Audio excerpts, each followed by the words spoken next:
ಮತ್ತು MESನವ್ರನ್ನು ಕರ್ಕೊಂಡು ನಾನು ಸಭೆ ಕೂಡ ನಾವು ಮಾಡ್ತೇವೆ, ನಿಮಗೆ ಒಂದು ಭರವಸೆಯನ್ನು ಕೊಡ್ತೇವೆ ಅಂತ ಈ ಮಾತನ್ನು ಹೇಳಕ್ಕೆ ಆಸ್ಪಡ್ತಾರಂದ್ರೆ ಎಲ್ಲ ಕನ್ನಡಿಗರು ಕರ್ನಾಟಕ ರಕ್ಷಣಾ ವೇದಿಕೆ ಸುಮ್ಮನೆ ಕುಂದ್ರೋಕ್ಕಾಗೋದಿಲ್ಲ ಅಂತೇಳಿ ಒಂದು ವಾರದಲ್ಲಿ ವಟಾಳ ನಗರಸ್ಥರಾಗಿರ್ಬೋದು ಮತ್ತು ಶಿವರಾಮೇಗೌಡರು ಒಂದು ವಾರದಿಂದ ಒಂದು ಬೆಂಗಳೂರು ಬಂದ್ ಕರೆಯನ್ನು ಕೊಟ್ಟು ಬೆಳಗಾವಿಗೆ ಬಂದು ಬೆಳಗಾವಿ ಬಂದ್ ಕರೆಯನ್ನು ಕೊಡಬೇಕಾಗ್ತದೆ ಅಂತೇಳಿ ನಮ್ಮ ಬೇಡಿಕೆ ಏನಿದೆ.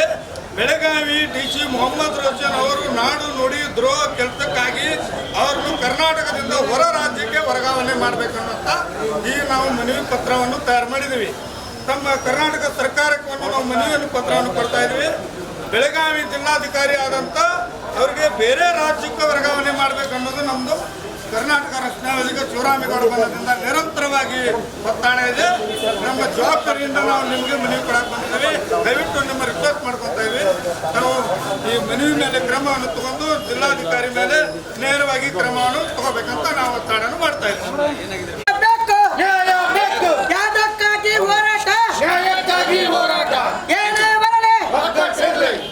ದಯವಿಟ್ಟು ಸರ್ಕಾರ